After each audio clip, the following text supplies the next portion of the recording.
Sejam bem-vindas e bem-vindos às entrevistas na íntegra do podcast 20%, uma série sobre a participação das mulheres no IPEA, produzido pela AFIPEA por Direitos, Democracia e Diversidade. Você pode escutar esta e outras entrevistas comandadas pelo comunicólogo Igor Rodrigues em nosso canal do YouTube ou em outras plataformas de áudio. A convidada dessa entrevista é a servidora Sandra Paulsen, técnica de planejamento e pesquisa no órgão. Boas-vindas a você, ao projeto. E para começar a nossa conversa, eu gostaria que você relatasse como foi a sua entrada no órgão e se nessa sua entrada, se você já sentiu alguma diferenciação ou não, por ser mulher, contar um pouquinho da sua história, para que cargo você chegou, que ano você chegou também. Obrigada por esse convite. Eu entrei no IPEA em fevereiro de 1987. Estou fazendo 38 anos de casa em breve. Entrar para o IPEA naquela época da minha vida, eu tinha só 24 anos, era assim um sonho transformado em realidade. Então, a felicidade que eu estava ao entrar não tem comparação. Era realmente uma conquista muito importante na vida. Eu já era mãe. Naquela época, eu tinha uma filha de 1 ano de idade. A entrada foi uma entrada numa instituição que ainda estava muito marcada pelos tempos autoritários que nós havíamos vivido desde a criação do IPEA, praticamente, até aquela época do meu ingresso, que era muito cedo ainda na nova República. Então, era uma instituição ainda, eu diria, muito autoritária. A gente tinha um certo medo dos chefes. A palavra do chefe era uma ordem. E era um pouco isso, a impressão que eu tenho, mesmo hoje, olhando para trás. Agora, eu tive uma sorte muito grande, vou mencionar aqui uma outra mulher pesquisadora do IPEA, que nos meus primeiros tempos de IPEA, logo, eu entrei em 87, em 88, eu já tinha feito amizade com a Maria Marta Cassiolato, que é um nome muito importante para mim na minha carreira como economista, na minha carreira no IPEA e na minha vida em geral. Eu devo muito a Marta. Nós tínhamos uma convivência muito gostosa. Eu era muito jovem, eu admirava muito a Marta, admiro até hoje, mas naquela época ter contato com a Marta Cassiolato era assim, como olhar para cima, sabe? A gente tinha essa coisa de muito respeito, de muita admiração por todo mundo que estava no IPEA na época. Eu também tive a sorte de conhecer e também começar a conviver logo com a Brancolina, Branca Ferreira, e com a Beth Barros. Então, a minha entrada no IPEA foi uma entrada onde eu tive contato com essas mulheres maravilhosas que serviam de inspiração, de exemplo para a carreira da gente. Nos primeiros tempos do IPEA, eu acho que as lembranças mais fortes que eu tenho é isso e essas mulheres muito especiais. Isso é muito interessante. O nosso segundo segmento da conversa, ele diz sobre a trajetória de trabalho e liberdade intelectual. E como você estava falando, você sentiu, teve a impressão de que o ambiente ele ainda era marcado muito pelo autoritarismo. Contudo, você teve o apoio dessas mulheres que a gente pode dizer que estavam à frente e já entendiam como era o ambiente da produção do trabalho e do conhecimento. Então, eu queria que você falasse um pouquinho sobre essa liberdade intelectual, se isso era tocado entre as mulheres, sobre quais são as nuances que vocês poderiam produzir ou não, se isso era algo que era um diálogo entre vocês, assim, isso nós podemos fazer, isso não podemos fazer, ou se não tinha essa influência e esse autoritarismo era generalizado. A questão do autoritarismo que eu falei era mais uma coisa da sociedade em que a gente vivia, né? Uma sociedade que vinha ainda saindo de muitos anos, 21 anos de ditadura militar. Nós não conversávamos muito sobre a temática de gênero ou o papel da mulher no IPEA, pelo menos não assim que eu me lembre, não como uma coisa muito explícita, mas, obviamente, essas mulheres eram mulheres fortes, mulheres já com alguma experiência de vida, com 10, 12 anos a mais do que eu. Então, obviamente, era uma forma, eu, pelo menos, particularmente, olhava o comportamento dessas mulheres como forma de aprender. e nenhuma dessas mulheres eram mulheres muito obedientes, pacatas e do lar, vamos dizer assim, né? Então, eu tinha esses exemplos de mulheres fortes, de mulheres intelectualmente muito independentes, de mulheres que tinham seus pontos de vista e se faziam respeitar. Então, era um pouco isso. O exemplo era esse exemplo de mulheres, vamos dizer assim, iguais aos homens no trabalho. Essa era a visão que eu tinha, pelo menos, naquela época. Também era uma ideia diferente no sentido de que o que hoje a gente classifica como assédio, ou como mesmo assédio moral, essas coisas a gente não tinha tão claras. Então, muitas vezes a gente se via frente a algum comentário malvado, alguma insinuação meio chata, e eu, pelo menos, engolia essas coisas e não comentava com ninguém, porque era um pouco, fazia parte dos ossos do ofício. Eu acho que havia essa sensação. Eu trabalhava no começo na área de ciência, tecnologia e inovação, que seria hoje, na época era coordenação de indústria.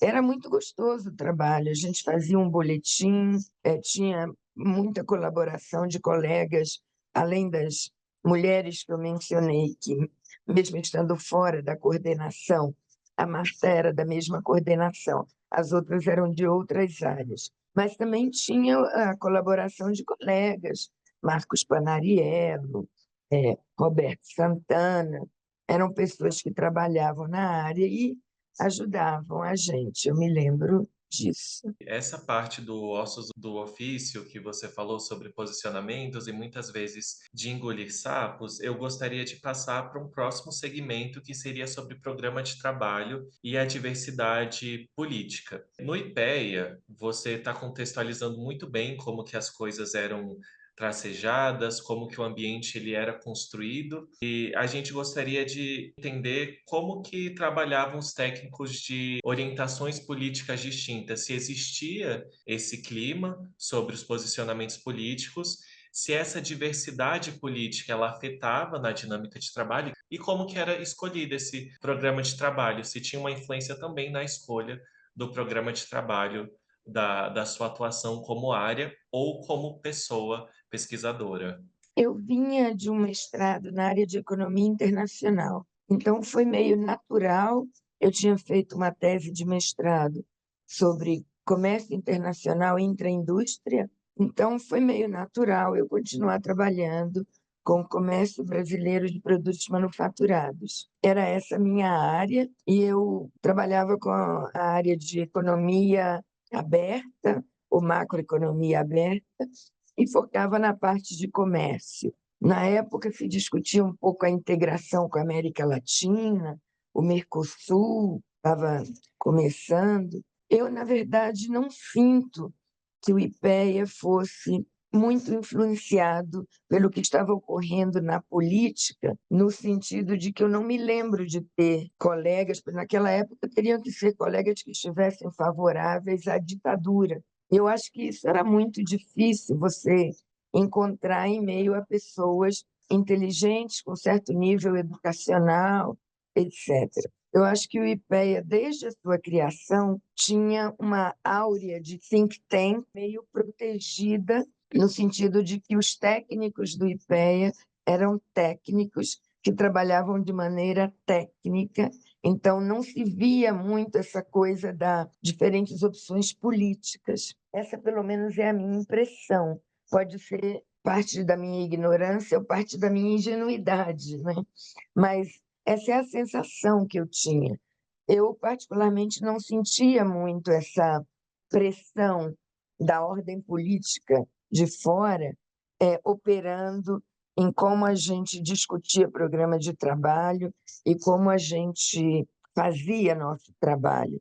Eu acho que nosso trabalho era visto como um trabalho técnico e era respeitado. Então, essa é a impressão que eu tenho. Eu devo deixar claro que eu fiquei pouco tempo no meu começo do IPEA, e depois de um par de anos na casa, eu fui acompanhar meu então marido, que ia servir na CEPAL, no Chile.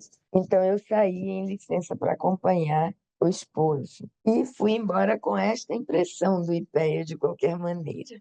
No começo da nossa conversa, você pontuou algo que seria um desafio, né, que é visto como desafio. Eu acho que a inserção da mulher no trabalho, as pessoas, por mais que o trabalho seja técnico, como é o do IPEA, a maternidade ela é vista como um desafio e a mulher, muitas das vezes, as pessoas elas ignoram esse desafio pessoal da mulher e não colocam como uma pessoalidade a ser abarcada. A gente tem as nossas pessoalidades como pessoas no trabalho, mas a pessoalidade feminina da maternidade é algo que geralmente nos ambientes de trabalho pode ser ressaltado de uma maneira negativa, que impede a mulher. Então, como foi entrar no IPEA já estando no seu estado de maternidade, né? E como a maternidade ela afetou a sua trajetória, uma vez que o trabalho era técnico e também demandava muito do seu tempo, né? Sem dúvida, a questão da maternidade, que é uma questão que era e continua sendo estudada por pesquisadores que estudam a importância da maternidade no mercado de trabalho, como as mulheres se inserem, a diferença entre ser e não ser mães, sem dúvida é um tema hoje muito estudado.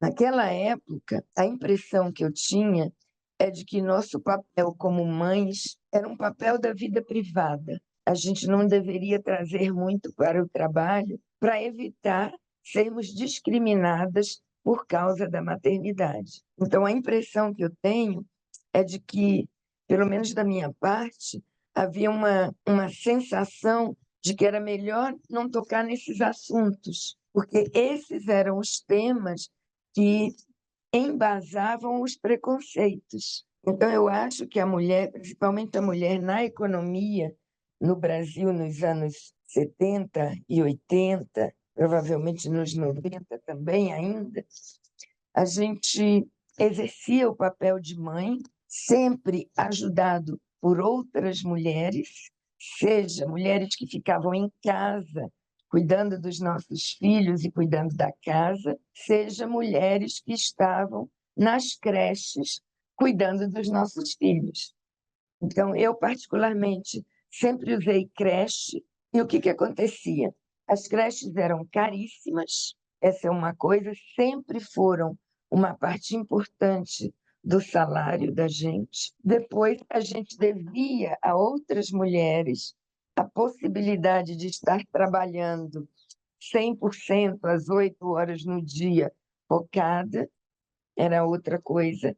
E a terceira coisa é que quando a gente tinha alguma, por exemplo, um médico ou uma doença da criança ou alguma coisa, em geral, claro, eram as mulheres que levavam os filhos ao médico e tinha que pedir perdão, pedir desculpa, repor depois as 2 horas ou 3 que tardava em ir, levar, buscar a criança na escola ou na creche, levar ao médico, etc. Então, mas eu tenho a sensação de que naquela época era uma coisa que a gente tratava de esconder, porque era um problema que a gente tivesse criança pequena, que exigia tempo da mãe, etc. E no casamento em que eu estava, era mais um problema meu do que do casal. Eu estava num casamento muito tradicional, conservador, antigo, onde o papel de mãe era meu e o papel de cuidar dos filhos era da mãe. A minha sensação é essa, de que a gente meio que tentava fazer o máximo possível para que a maternidade não entrasse no seu mundo do trabalho. Acaba que a maternidade ela é enxergada como uma opção feminina que está somente inserida na vivência da mulher. Então, ela deve lidar com esse manejo pessoal, manejo de trabalho, com as forças dela, porque é vista como uma opção, né? Uma escolha de ser mãe. Ela vem antes do E trabalho trabalhar. também, e a mulher deve sofrer as consequências, né, vistas assim de uma maneira social, passadas. Quanto aos apoios institucionais à maternidade, eu acho que você tocou nas suas falas que era algo de se esconder. E aí eu queria saber sobre as licenças de trabalho, maternidade, licença maternidade, LIP, pós-graduação, como isso era abordado? Eu acho que não havia muito apoio. Pelo contrário, era muito comum que um chefe marcasse uma reunião às 5:30 da tarde. E a gente que tinha que buscar filho na creche às 6 ficava meio paralisada. Eu contava com os meus pais, que moravam em Brasília. Então, muitas vezes eu pedia ao meu pai que fosse buscar a Giovana na creche e a levasse para a casa deles, que quando eu saísse da reunião, eu iria buscá-la. Então, o apoio era mais doméstico, em casa, na família. Eu não me lembro que, como eu dizia, pegava mal a gente dizer, olha, eu não posso ir para a reunião, porque eu tenho que buscar minha filha na escola. Pelo menos essa era a minha interpretação. Então, eu arranjava alternativas para não ficar marcada no trabalho como alguém que dá mais importância à maternidade do que ao trabalho. Eu tirei licença, como eu disse, para acompanhar o marido, e na época não tinha muita escolha. Então, foi me dada a licença. Eu não me lembro de ter tido nem muito apoio. Eu me lembro mais de comentários do tipo, ah, não, a Sandra vai acompanhar o marido, que era como se fosse uma coisa que a gente era natural de se fazer e pronto, ficava por isso mesmo. Mas, obviamente, eu acho que a carreira das mulheres que optavam por não ter filhos, obviamente, evoluía melhor. Essa é a minha impressão. Agora a gente entra num tópico um pouco mais sensível, que seria se você já vivenciou ou presenciou algum desconforto pelo fato de ser mulher. Você falou no início da nossa entrevista que você escutava alguns murmurinhos, mas você ignorava, muito pela época, né, eu imagino, e outros para que você também não seja taxada como uma mulher incisiva, resistente, porque também é algo que é colocado nas costas das mulheres o fato de responder essas atuações sociais diretas à feminilidade. Então, caso você se sinta confortável em Uhum. responder sobre essas atitudes e Sem questões, problema. estaremos abertos a ouvi-la.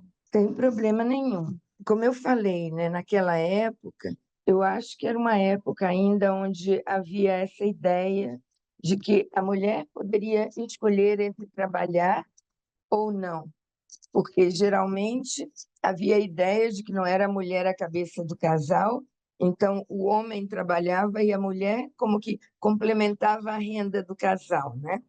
Eu acho isso um erro muito grande. E eu imagino que naquela época já havia outras mulheres que tinham uma vida mais independente, já eram separadas ou coisas assim. Como eu falei, eu estava num casamento bem conservador, tradicional, então eu tinha que, entre aspas, me comportar tanto em casa quanto no trabalho, né? Era essa um pouco a visão.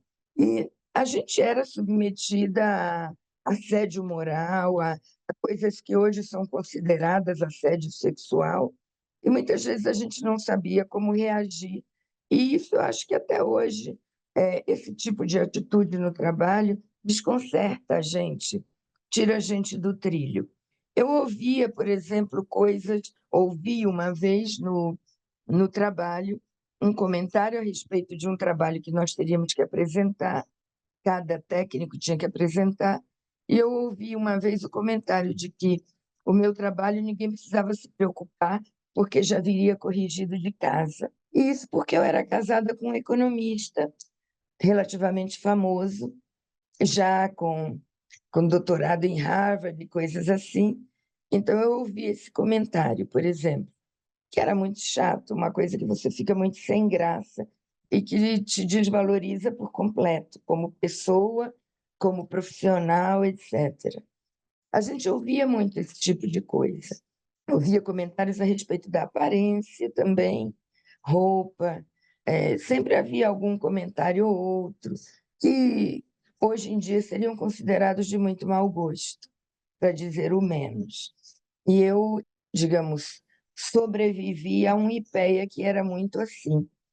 Mesmo nós, mulheres do IPEA, economistas do IPEA, Nós tínhamos uma fama de não sermos mulheres submissas ou mulheres fáceis, vamos dizer assim. Mas mesmo assim, eu acho que no contato profissional, no trabalho, dependendo da personalidade de cada uma, não era difícil, a gente passava situações muito chatas. Eu quero crer e imagino, e muitas vezes ainda pode ser parte da minha fantasia, de que uma mulher como a Bete Barros, como a Branca Ferreira, ou como a Maria Marta Cassiolato, eram mulheres que sabiam colocar os homens em seu lugar, né? Na hora que recebiam algum comentário ou alguma coisa assim mais sexista, mais chata. Mas eu, particularmente, muito jovem ainda, era meu primeiro emprego, eu não sabia como reagir a esse tipo de coisas. Eu gostaria de perguntar se isso, quando acontecia essas atuações rudes e que enfrentavam a personalidade feminina, vocês conversavam entre si? Existia esse suporte feminino nessas questões? Para te ser muito sincera, já faz tanto tempo, eu não me lembro muito de ter conversado essas coisas com essas amigas naquela época. Eu vivi o IPEA em 3 épocas diferentes, vamos dizer assim, porque eu fui embora, passei uma temporada fora e voltei em 1997, e já era um outro Brasil e um outro IPEA também, com pessoas novas tendo passado pelo concurso, então já havia um IPEA muito mais jovem, também rejuvenescido pelos novos que haviam entrado nos anos 90. E aí já havia uma situação de mais igualdade entre homens e mulheres, pelo menos assim eu sentia. De qualquer maneira, essa situação de assédio moral, assédio sexual e de uma sensação de ser, não só sensação, mas de ser efetivamente minoria no trabalho, ela permanece até hoje no IPEA. Então, ainda hoje, as mulheres técnicas, né, TPs, como são conhecidas, nós ainda somos menos de 20% do total de técnicos no IPEA. E essas situações de assédio moral e de assédio sexual, infelizmente, a gente ainda pode vivenciar hoje no IPEA moderno. Por isso, o IPEA agora tem uma nova orientação totalmente diferente a respeito de como lidar com a diversidade no trabalho e de como lidar com as relações entre os diferentes gêneros, entre as pessoas com suas diferentes características, as pessoas em suas diferentes raças ou cultos religiosos que cada um pratica, sotaques, formas de se vestir, formas de ser. Hoje em dia, quer dizer, sua orientação sexual, tudo isso hoje é muito mais considerado no IPEA, visto, olhado e, e tratado de uma maneira que eu diria muito mais digna e muito mais respeitadora dos direitos da pessoa humana do que em outras épocas, né? Então, obviamente, o IPEA hoje é diferente no sentido de que a gente está construindo instâncias para tratar os problemas de assédio moral e assédio sexual no trabalho, coisas que não existiam antes. Agora, o assédio em si continua existindo, porque ainda há muitas pessoas que não internalizaram as mudanças que houve no Brasil desde a Constituição de 88 e principalmente as mudanças do século XXI, né? Seria absurdo hoje a gente encontrar no ambiente de trabalho situações de assédio sexual, de assédio moral e de discriminação. Mas a verdade é que a gente ainda encontra, né? E por isso ainda precisa tratar dessas coisas. Parte da mudança social ela vem do letramento, de coisas básicas que seria o respeito à diversidade das cadeiras que são ocupadas de trabalho, de estudo e de posicionamentos sociais. Para o encerramento da nossa conversa, você já estava relatando o que a gente ia perguntar, que seria fazer um contraponto em relação ao perfil das servidoras que ingressavam, a época que você ingressou no IPEA e o perfil atual. E como você enxerga o IPEA como instituição nessa mudança ao longo dos anos? Essa pergunta, inclusive, me emociona, eu sou muito emocionável. Essa pergunta me emociona porque é claro que eu vi vários IPEAs e me dá um orgulho muito grande ao chegar hoje aqui, quando foi feita a recepção aos novos concursados, um orgulho muito grande de ver a variedade de pessoas, já assim, ao primeiro olhar, independentemente de eu conhecer as pessoas, você já nota a diferença. E essa diferença, ela me arrepia, eu fico muito contente, e ao mesmo tempo também me deixa emocionada a nova acolhida que a gente tem aos novos funcionários, que é uma coisa bem diferente do que foi a minha época, apesar de ter tanta gente bacana no IPEA. O IPEA sempre foi uma instituição de gente muito bacana, no geral, não era da mesma forma que é hoje. O IPEA hoje é uma instituição que tem uma orientação clara dentro da instituição a respeito da boas-vindas à diversidade das pessoas. O IPEA é uma instituição hoje que quer ver as situações incômodas no ambiente de trabalho. É uma instituição hoje que está criando os canais adequados para que as pessoas possam reclamar, apresentar queixas ou apresentar sugestões de melhoria quanto ao ambiente de trabalho. Eu, particularmente, fiz parte do grupo de trabalho sobre diversidade durante o ano passado e hoje faço parte do grupo de acolhimento, foi criado para tratar situações de assédio moral e assédio sexual no trabalho, e tudo isso me emociona muito. Acho que o PEA é uma instituição que amadureceu, se diversificou. Hoje nós não somos uma instituição só de economistas, isso é muito bom. Hoje a gente procura uma maior igualdade entre as diferentes carreiras dentro do IPEA, as carreiras de técnico de planejamento e pesquisa, as carreiras técnicas e outras carreiras administrativas, e a gente claramente é uma instituição mais aberta, isso eu acho.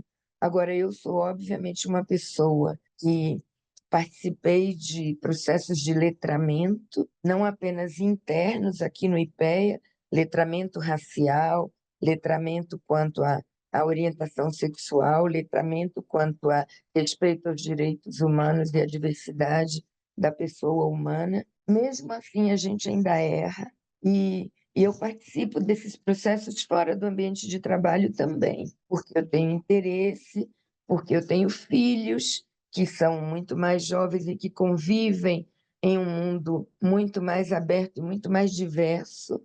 E a mim interessa que os meus filhos saibam se colocar neste novo mundo que a gente está vivendo. Então, eu tive oportunidades nos meus períodos de licença sem vencimentos do IPEA, quando eu fiz meu doutorado, eu também pude conviver em uma outra sociedade mais aberta, mais avançada, mais de vanguarda na questão dos direitos humanos. Então, eu também, para criar os meus filhos, eu também procurei me letrar de outra forma. Então, eu sempre tive em casa amigos muçulmanos, amigos gays, amigas lésbicas, amigos trans. Eu nunca tive nenhuma dificuldade em, em acolher, e eu precisei também ser acolhida por grupos de pessoas, porque eu já fui imigrante, eu já fui negra ou parda, ou como se chamasse, nos outros países onde eu vivi. Então, eu tenho também a vivência na pele do que é ser diferente. Então, eu acho que isso é muito importante que a gente tenha. E eu tenho isso tanto na vida privada quanto na vida profissional, como valores muito importantes. Inclusive, eu também me sinto mais acolhida neste IPEA. Eu acho isso muito bom. O Brasil passou por processos de muito maior democratização no período em que eu estive fora, e o IPEA também se adaptou, de certa forma, a isso. E o IPEA hoje tem uma presidenta, uma mulher negra, e essa pessoa sempre foi minha confidente no IPEA. Então, eu também tive a sorte de ter tido esse apoio, essa rede de mulheres. Eu mencionei do meu IPEA antigo, eu posso mencionar neste novo IPEA, eu sempre contei com o apoio da Luzeni, da Maria Paula, da Luciana Servo, que hoje é a presidenta do órgão. Então, eu tive muita sorte também de contar com essas redes de mulheres que foram muito importantes para mim, principalmente aqui no trabalho. E sem falar de que, apesar de eu não ter feito uso muito do trabalho doméstico como ajuda, eu contei com essas redes como a minha família, né? Eu morei fora há muito tempo, então a gente tinha que contar com outro tipo de redes que não a família também. Então eu contava com colegas de doutorado que me ajudavam, que ficavam com os meus filhos, e aí tive que aprender muito também a aceitar ajudas que a gente às vezes não foi educada para aceitar. E com isso eu fui também aprendendo muito, crescendo como pessoa também. Eu acho que o IPEA é hoje uma instituição que te permite ser uma pessoa íntegra, integrada e consciente da sua diferença com relação aos outros e acolhedora da diferença. E eu acho que eu pude aprender muito nesses meus 38 anos de casa. Mas eu acho que eu preciso, em honra à verdade, deixar também meu registro das amizades com a Ana Beth, que nos deixou esse ano, com a Doris, que está de volta ao trabalho no IPEA, com a Luciana Souza, que sempre foi super parceira, e muitas outras pessoas com quem a gente pôde contar no IPEA, que vão das copeiras, a Regina hoje aqui, às administrativas, aos TDs. Tenho um carinho muito grande e uma companheira muito grande na Ana Carolina, né, que é nossa chefe de pessoal. Então, eu acho também muito importante a gente destacar que essas redes de apoio não eram só entre os técnicos de pesquisa e planejamento, mas também envolviam pessoas da área administrativa. E eu tenho na Didi, que foi nossa copeira na Diru, uma amiga que ficou para a vida toda. Então, é muito importante também destacar isso, sabe? Essa, de certa forma, transsetorialidade, transversalidade das redes que a gente pode formar no trabalho aqui. Acaba sendo muito formativo, né, ter contato com essas mulheres. A gente queria uma mensagem para você deixar para gerações futuras e que você fizesse esse convite às narrativas, né? Que as narrativas elas podem ser inseridas numa instituição como o IPEA. Bom, gente, eu queria só agradecer essa oportunidade que vocês me deram. Eu gostaria muito que as mulheres que estão hoje no IPEA e que vão continuar depois que eu me aposentar daqui a alguns anos, que essas mulheres lembrem de que elas vão sempre ter um lugar numa instituição que seja uma boa instituição para a a organização do serviço público brasileiro. Então, que elas não tenham medo de se mostrarem inteiras como são, com suas orientações sexuais, com suas situações familiares, mães ou não mães, mulheres cis ou mulheres trans, que todas as mulheres que estão hoje no IPEA e que vão estar no futuro sejam mais fortes e que enfrentem seus medos e que não se preocupem, porque a vida vai continuar, as coisas vão acontecer, mas elas vão continuar, e que elas se apoiem nessas redes de mulheres que a gente tem a permissão para construir no ambiente de trabalho. Eu acho isso muito importante. Eu também queria deixar uma palavra para alguém que às vezes é esquecida e que é uma amostra um pouco do que acontece numa sociedade que ainda é muito machista. Eu queria deixar uma palavra de lembrança a Marcela. Marcela foi secretária na Diru, eu trabalhei com ela. Marcela, infelizmente, foi uma mais vítima de feminicídio aqui em Brasília, e eu queria deixar uma palavra de que nós mulheres, nós vamos conseguir acabar com esse tipo de manifestações dessa sociedade machista, racista e desigual que a gente ainda está enfrentando. Eu acho que o IPEA é um excelente trampolim para a gente continuar esse trabalho de construir uma sociedade mais justa, mais igualitária, mais acolhedora. Eu acho que a gente vai num bom caminho. Sandra, a AFPEA agradece imensamente você ter apostado no projeto e ter compartilhado a sua história, ter dado a sua voz ao nascimento do projeto, porque essa é a nossa primeira entrevista. Então, a AFPEA ela está imensamente agradecida pelo compartilhamento da sua narrativa. Agradecemos aos ouvintes e pedimos para que siga a FIPEA em nossas redes sociais para acompanhar esse e outros projetos. Até o próximo episódio.